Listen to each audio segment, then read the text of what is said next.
മന്ത്രിമാരുടെ വകുപ്പുകളിൽ അന്തിമ തീരുമാനമായിട്ടില്ല. വിജ്ഞാപനം വൈകുകയാണ്. ഉന്നത വിദ്യാഭ്യാസവും ഫിഷറീസും വെച്ചുമാറുന്നതിൽ ആശയക്കുഴപ്പം ഇപ്പോഴും തുടരുന്നു. ഫിഷറീസ് വേണമെന്ന ലീഗ് നിലപാടിൽ കോൺഗ്രസിനും ലത്തീൻ സഭയ്ക്കും എതിർപ്പുണ്ട്. വകുപ്പ് കോൺഗ്രസ് ഏറ്റെടുത്തില്ലെങ്കിൽ കർശന നിലപാട് സ്വീകരിക്കാനാണ് ലത്തീൻ സഭയുടെ തീരുമാനം. യുവമന്ത്രിമാർക്കിടയിലും വകുപ്പുകളിൽ ചർച്ച നടക്കുന്നുണ്ട്. സഹകരണം വേണമെന്ന് എം ലിജുവും PC വിശ്വനാഥും റോജി എം ജോണും പറയുന്നു. തൊഴിൽ മാത്രം പോരെന്ന് റോജി അറിയിച്ചിട്ടുണ്ട്.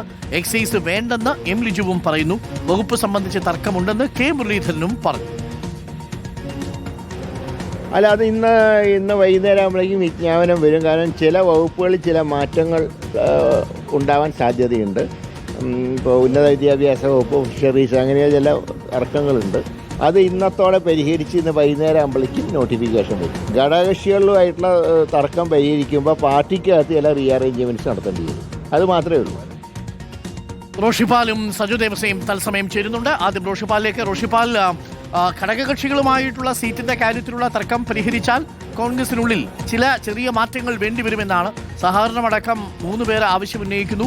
എക്സൈസ് വകുപ്പാണെങ്കിൽ ലിജുവിന് വേണ്ട എന്ന അഭിപ്രായമാണ്.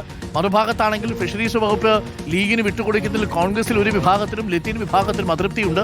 അപ്പോൾ ഈ ഫിഷറീസും ഉന്നത വിദ്യാഭ്യാസവും ആർക്കാണ് എന്നത് അന്തിമ തീരുമാനമായാൽ കോൺഗ്രസിലെ വകുപ്പുകളിൽ തീരുമാനമാകുമോ? അനിൽകുമാർ, ഇപ്പോഴും മുസ്ലിം ലീഗും കോൺഗ്രസുമായുള്ള ഈ മന്ത്രിമാരുടെ വകുപ്പ് സംബന്ധിച്ച ചർച്ചകൾ പൂർത്തിയായിട്ടില്ല. ആ ചർച്ച പൂർത്തിയായാൽ മാത്രമേ കോൺഗ്രസിലെ മന്ത്രിമാരുടെ വകുപ്പുകൾ സംബന്ധിച്ച് അന്തിമ തീരുമാനമുണ്ടാവുകയുള്ളൂ. ഏതാണ്ട് പ്രധാനപ്പെട്ട മന്ത്രിമാരുടെയൊക്കെ വകുപ്പുകൾ തീരുമാനമായതാണ്. അതിൽ ഉന്നത വിദ്യാഭ്യാസ വകുപ്പ് കോൺഗ്രസ് ഏറ്റെടുക്കുകയാണെങ്കിൽ അത് റോജി എം ജോൺ ആയിരിക്കും ഉന്നത വിദ്യാഭ്യാസ വകുപ്പ് മന്ത്രിയായി വരിക.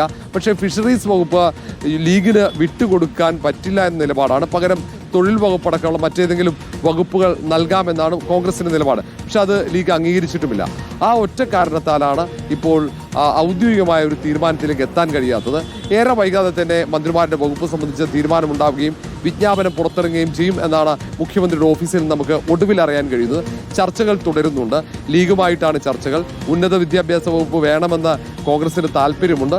മുസ്ലിം ലീഗ് ആണെങ്കിൽ അത് വിട്ടുകൊടുക്കാനും തൽപരരാണ്. പക്ഷേ അവർക്ക് തിരിച്ചു നൽകേണ്ടത് വകുപ്പ് സംബന്ധിച്ചാണ് ആശയക്കുഴപ്പം നിലനിൽക്കുന്നത്. ആ ആശയക്കുഴപ്പം അത് അവസാനിച്ചാൽ തൊട്ടു പിന്നാലെ തന്നെ കോൺഗ്രസിലെ മന്ത്രിമാരുടെ വകുപ്പുകളിൽ അന്തിമ തീരുമാനമുണ്ടാക്കാൻ കഴിയും. അത് അല്ലെങ്കിൽ റോജി എം ജോൺ തൊഴിൽ വകുപ്പ് മാത്രം നൽകാൻ പറ്റില്ല. ഒരുപക്ഷെ സഹകരണ വകുപ്പ് കൂടി റോജി എം ജോണിന് നൽകേണ്ടി വരും. അതേസമയം എക്സൈസ് വകുപ്പ് ലിജു അത്ര താല്പര്യം പ്രകടിപ്പിക്കുന്നുമില്ല. കാരണം ഓരോ മന്ത്രിമാർ അവർക്ക് ഏതെങ്കിലും തരത്തിൽ മികച്ച പ്രവർത്തനം കാഴ്ചവെക്കാൻ പറ്റുന്ന വകുപ്പുകളാണ് അവർ ആഗ്രഹം പ്രകടിപ്പിക്കുന്നത്. അതിനനുസരിച്ചാണ് ചർച്ചകൾ പുരോഗമിക്കുന്നത്. എല്ലാ സാധ്യതകളും പരിശോധിച്ച് ഓരോ മന്ത്രിമാരുടെ കഴിവുകളടക്കം പരിശോധിച്ച് അവരുടെ താല്പര്യവും പരിഗണിച്ചാണ് വകുപ്പുകൾ നിശ്ചയിക്കുന്നത്. പക്ഷേ അവസാന ഘട്ടമാകുമ്പോഴത്തേക്ക് ആ കാര്യത്തിൽ ചില വിട്ടുവീഴ്ചകൾ ചിലർ ചെയ്യേണ്ടി വരും.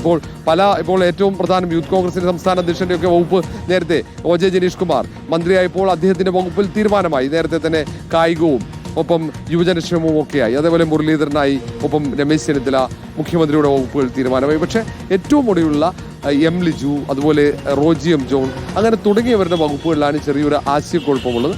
ഏതാണ്ട് വൈകിട്ടോടെ ഇക്കാര്യത്തിൽ വ്യക്തതയുണ്ടാകും എന്നാണ് ഒടുവിൽ അറിയാൻ കഴിയുന്നത്. ഓക്കെ, റോഷിയാണ് വിവരങ്ങൾ നൽകിയത്. സജു ദേവസ്യ കൂടിയുണ്ട്. സജു ദേവസ്യ, ഫിഷറീസ് വകുപ്പിന്റെ കാര്യത്തിൽ ലത്തീൻ സഭയ്ക്ക് ചില അതൃപ്തിയുണ്ട്. ഇതിലത് യൂജിൻ പെരേര വളരെ വ്യക്തമായി പറയുകയും ചെയ്തു. അത് ഫിഷറീസ് ലീഗിന് കൊടുക്കുക എന്നുള്ളത് നേരത്തെ പറഞ്ഞിരുന്നതാണ്. അത് ലീഗിനും താല്പര്യമുള്ള വകുപ്പാണ്. കോൺഗ്രസിന്റെയും ലത്തീൻ സഭയുടെയും ഒക്കെ സമ്മർദ്ദം ലീഗിന് ഫിഷറീസ് വകുപ്പ് നഷ്ടമാകാനിട വരുത്തുമോ?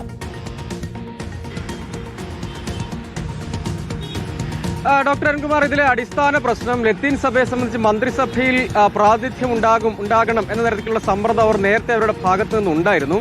പക്ഷെ അത് സംഭവിച്ചില്ല എന്നത് നമുക്കറിയാം. TJ വിനോദോ M വിൻസെന്റോ മന്ത്രിസഭയിലെത്തും, അവർ ഫിഷറീസ് വകുപ്പ് ഒരുപക്ഷെ കൈകാര്യം ചെയ്തേക്കും എന്ന മട്ടിലായിരുന്നു ആദ്യഘട്ടത്തിൽ ഒരു ധാരണ, അല്ലെങ്കിൽ അങ്ങനെയുള്ള ചർച്ചകളും മറ്റുമൊക്കെ നടന്നിരുന്നതാണ്. പക്ഷെ അത് പല കാരണങ്ങൾ കൊണ്ട് സംഭവിച്ചില്ല.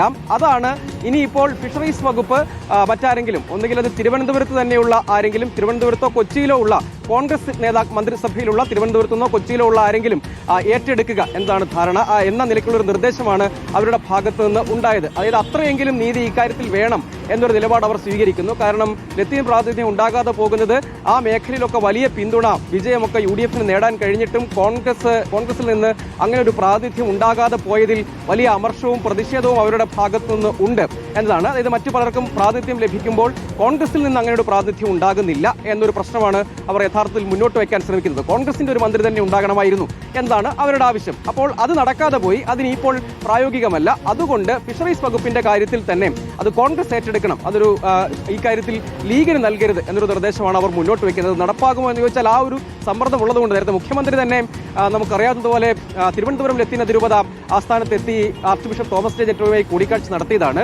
അതുകൊണ്ട് എറണാകുളത്തെയും തിരുവനന്തപുരത്തെയും രൂപതകളിൽ നിന്നുള്ള, അതായത് ലത്തീൻ അതിരൂപതകളിൽ നിന്നുള്ള ബിഷപ്പുമാർ ഈ കാര്യം ഒരു നിലപാടായി തന്നെ സൂചിപ്പിച്ചിട്ടുണ്ട് മുഖ്യമന്ത്രിയുടെ മുന്നിൽ. ഇനിയിപ്പോൾ ഫിഷറീസ് വകുപ്പ് അവർക്ക് കൂടി ഈസിയായി കമ്മ്യൂണിക്കേറ്റ് ചെയ്യാൻ കഴിയുന്ന ഒരാളിലേക്ക് എത്തുന്നതാകും ഉചിതം എന്ന നിലയ്ക്കാണ് മുന്നോട്ട് വെച്ചത്. സ്വാഭാവികമായും അത് സമ്പൂർണ്ണമായി തള്ളുന്നില്ല. അക്കാര്യത്തിലൊരു കൺഫ്യൂഷൻ ഉള്ളതുകൊണ്ടാണ് ഒരു തീരുമാനത്തിലേക്ക് പോകാൻ കഴിയാത്തത്. അപ്പോൾ അങ്ങനെ വിട്ടാൽ ഏതെങ്കിലും തരത്തിലുള്ള ബുദ്ധിമുട്ട് ഉണ്ടാകുമോ, അതൊരു സമ്മർദ്ദമൊക്കെയായി വരുമ്പോൾ സ്വാഭാവികമായും പരിഗണിക്കപ്പെടേണ്ടതാണ്. നേരത്തെ യൂജിൻ പെരേര അടക്കം പറഞ്ഞത് പരസ്യമായ പിന്തുണ പോലും പറഞ്ഞിട്ടുണ്ടായിരുന്നു പല ഘട്ടങ്ങളിലും. പക്ഷേ എന്നിട്ടും അക്കാര്യത്തിലൊരു അവഗണനയുണ്ടായി എന്ന മട്ടിലുള്ള ഒരു കാര്യമാണ്. അപ്പോൾ സ്വാഭാവികമായും അവരെ കൂടി ഒരു വിശ്വാസത്തിൽ എടുത്തുകൊണ്ടുള്ള ഒരു തീരുമാനം എടുക്കേണ്ടതുണ്ടോ എന്നൊക്കെയാണ് ഇപ്പോൾ ഇതൊരു പ്രശ്നമായി ഉയരാൻ കാരണം. താങ്ക് യു സഞ്ജു ദേവസിയാണ് വിവരങ്ങൾ നൽകിയത്.